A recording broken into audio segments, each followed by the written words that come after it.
aprecio mucho al doctor Daniel Sobato. Querido Daniel, ¿cómo estás? Pues lamentablemente, tristemente para Venezuela, los hechos se han desarrollado tal y como los adelantaste. Fue una cronología la que hiciste adelantada de esta tragedia.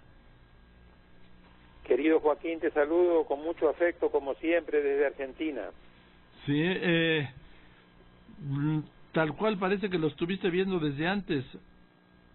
No, yo creo que era previsible. Bueno. Veníamos viendo paso a paso cómo después de la muerte de Chávez, el régimen ya con Maduro, lo analizamos muchas veces contigo, Maduro no tenía ni tiene ni el carisma, ni las habilidades políticas, ni la chequera que tenía Chávez. Ganó una elección que incluso fue muy cuestionada por un mínimo margen de 3% a Capriles, y luego perdieron la elección del 6 de junio del 2015 cuando pierden el control de la Asamblea Legislativa, del Parlamento. Y a partir de ahí vimos, también lo analizamos contigo, cómo ellos no tuvieron otra opción que aceptar los resultados, pero se negaron a reconocer las consecuencias de esos resultados. Quitaron 3 diputados del Amazonas, vaciaron de contenido la Asamblea Legislativa a través de la Sala Constitucional del Poder Judicial, hicieron todo lo que podían hacer y mucho más para realmente seguir controlando el poder político a su antojo, y entraron en un callejón sin salida cuando vieron de que la oposición le comenzó a ganar la calle, los comenzó a aislar internacionalmente, y entonces hizo esta fuga hacia adelante. El 1 de mayo, cuando él convoca de manera inconstitucional esta Asamblea Nacional Constituyente, que se materializó lamentablemente el domingo, pese a todas las advertencias, en unas elecciones que, como bien ha dicho el secretario general de la OEA, han sido fraudulentas, han estado bañadas en sangre, 16 muertos, miles de detenidos, coloca claramente ya al gobierno de Maduro, no ya con rasgos autoritarios, sino como una verdadera dictadura. Y esta mañana, en la madrugada, hemos comprobado con el nuevo apresamiento de Leopoldo López y de Antonio Ledesma, que vamos a ver una cara muy autoritaria, cada vez más autoritaria y dictatorial, tratando de, obviamente, concentrar todo el poder político, reprimir todo lo que haya que reprimir, porque se sienten muy acorralados, y esta es lo que han decidido ellos. Así que creo que vamos a ver en lo interno una situación de mayor polarización de la sociedad, de mayor fractura, una situación de mayor violencia política, un agravamiento de la crisis humanitaria. Venezuela está a punto, muy cerca de padecer una crisis humanitaria mayor, y obviamente un agravamiento de una situación económica que de por sí es insostenible, ¿no?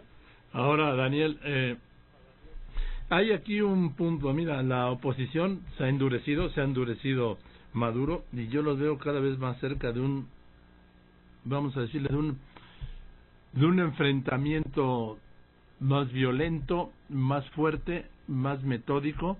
No quiero hablar de una guerra civil, por supuesto, no la deseo, no quiero ni mencionarla, pero sí un enfrentamiento más violento, más constante y más duro. Coincido. Mira, a mí me gustaría que pusiéramos el análisis en el plano interno y en el plano internacional. Venga. En el plano interno, lo que Maduro ha querido lograr con la convocatoria y con la elección de esta Asamblea Nacional Constituyente es desempatar la situación de trabamiento político que había entre el Parlamento, que está en manos de la oposición, y los otros 4 poderes, de los cuales él tiene el control de 3 y medio, porque toma en cuenta que hay 5 poderes en Venezuela en la Constitución. El poder ejecutivo lo tienen ellos, el poder judicial lo tienen ellos, el poder electoral, como hemos visto con esta lamentable actuación del Consejo Nacional Electoral y su presidenta Tibisay Lucena, es verdaderamente una funcionaria del Ejecutivo. El poder ciudadano, que lo integran el defensor del pueblo, la fiscal y la procuraduría, ya se les partió, porque la fiscal Luisa Ortega, que era totalmente chavista, se le ha ido abriendo. De hecho, denunció que elecciones son inconstitucionales y a su vez ha dicho que estos crímenes constituyen crímenes de lesa humanidad. Y el Parlamento lo tienen en manos de la oposición. Entonces, esta Asamblea, como analizamos la semana pasada, tiene poder constituyente originario, por lo tanto tiene poder absoluto para hacer lo que le plazca, incluido disolver el Parlamento, intervenir a la Fiscalía, reconfigurar jurídicamente todo el orden del Estado, e incluso podría llegar, que es una de mis sospechas, a generar un conflicto interno dentro del propio chavismo, porque ahí también está Diosdado Cabello, como uno de los constituyentes electos, que siempre le ha ido disputando porciones de poder a Maduro. A ver, tú que tienes la información, déjame hacer un paréntesis y seguimos con esto de lo interno. Tú que tienes la información, ¿es verdad, doctor Daniel Sobato, que en aquel viaje a La Habana se planteó la posibilidad, Chávez la planteó o la planteó Raúl Castro, no sé quién, de que fuera Diosdado Cabello y no Nicolás Maduro el que sucediera a Hugo Chávez? Sí, pero el hombre de los cubanos es Maduro, no es Diosdado Cabello. Pero sí se llegó a plantear. Por eso, sí, claro, porque tú te acuerdas que en esa noche que todos los vimos en televisión estaba Chávez y ahí estaba Maduro, ahí estaba Diosdado Cabello y estaba Jagua también. Ah, es cierto. Jugando un papel menor. Pero básicamente la herencia o iba a Maduro o iba a Diosdado Cabello. Y los cubanos que siguen teniendo, acá hay dos elementos clave, una son las Fuerzas Armadas y otras son los cubanos, y los cubanos son los que tienen el control de las Fuerzas Armadas, por eso este régimen en lo interno se sigue sosteniendo, no hay ninguna otra cosa. Es cierto que todavía tienen el control del aparato del Estado, es cierto que todavía tienen los recursos, pero fundamentalmente donde este régimen, la piedra de toque de este régimen, la columna que los sustenta, son las Fuerzas Armadas, por el momento digo, con el control y con el apoyo de los cubanos, porque los cubanos necesitan desesperadamente la ayuda financiera a través del petróleo y de las remesas, que entre las dos constituyen mayor cantidad de ingresos que la que juntan vía turismo. Por lo tanto, los cubanos en esto se juegan su propia sobrevivencia. Por eso, para mí, si uno quiere resolver el tema, y ya lo hablamos contigo, el tema de Venezuela, así como para resolver el tema de Colombia, hay que involucrar a los cubanos y hay que llegar a una negociación. Ahora, y eso me lleva al plano internacional. Exactamente, adelante. Y me gustaría plantear esto. Fíjate, se habla mucho de que el régimen está cada vez más aislado, lo cual es totalmente cierto. Pero pese a lo aislado que está y cada vez está más aislado, y esto obviamente, la elección del domingo pasado, los 16 asesinatos, el apresamiento de Leopoldo López y de Ledesma lo aísla aún más, todavía ellos tienen veto players.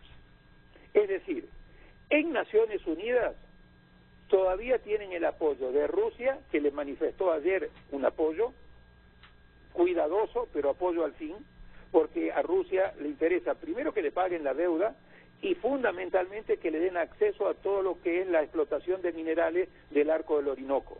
Y además porque, como lo hemos conversado contigo, también forma parte de la escaramuza que están teniendo Putin con Trump en el caso de Ucrania, en el caso de Venezuela, en el caso de Cuba. Acá se juega en tablero amplio.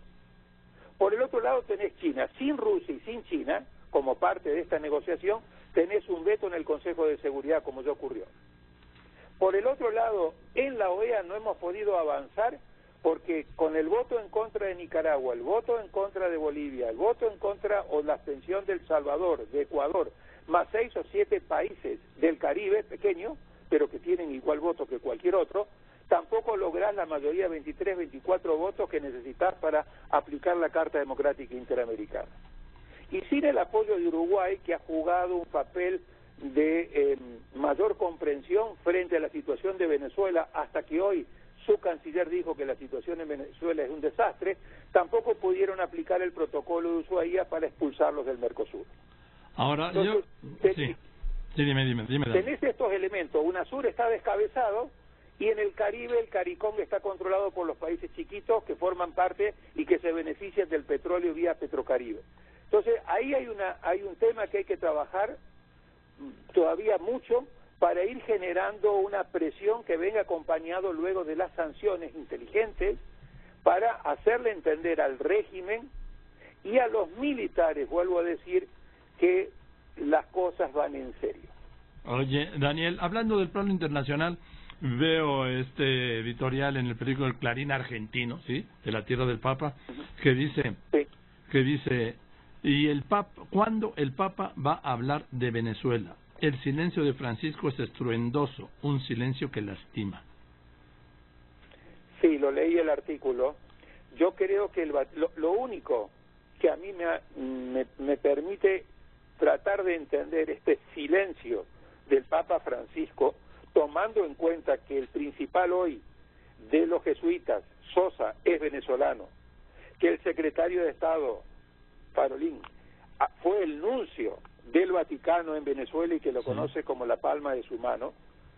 Lo único que me lleva a entender es que el Vaticano creo que está tratando, me imagino, de guardar un silencio prudente para ver si puede reposicionarse en volver a generar condiciones de un diálogo, porque está claro de que si esta situación persiste, Joaquín, aquí tenemos un choque de trenes de dimensiones mayores.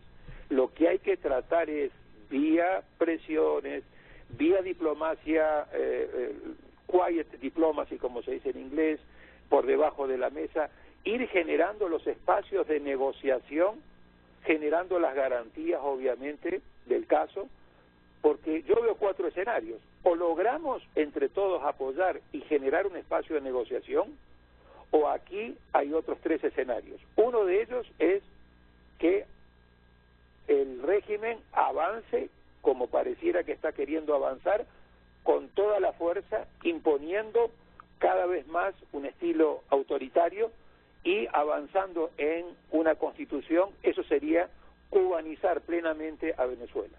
El otro escenario sería o un golpe de Estado o una presión muy fuerte de los militares al gobierno para ayudar a forzar una negociación. Y el cuarto sería una división de las Fuerzas Armadas, que creo que sería el escenario menos deseado, que llevaría una guerra civil. Mientras tanto, vamos a ver un agravamiento muy grande sobre el tema de la crisis humanitaria. Esta es una crisis que ya trasciende a Venezuela y que comienza a chorrear sus consecuencias de carácter humanitario en materia de desplazados a Brasil, a Colombia, a Ecuador y a otros países. Y por eso creo que tenemos que ser muy inteligentes a la hora de qué tipo de sanciones se van a aplicar en Venezuela, porque tienen que ser sanciones que aprieten el cuello, pero que no asfixien ni ahorquen, y que vayan muy bien dirigidas a actores claves, y no que le hagan pagar el costo a una población que ya está pasando a punto de vivir una tragedia de una crisis humanitaria sin límite, ¿no? Bien, querido Daniel, pues seguiremos en contacto, porque esto sí hay que darle un seguimiento día a día, y te mando un abrazo y te aprecio mucho las luces que nos das sobre esto.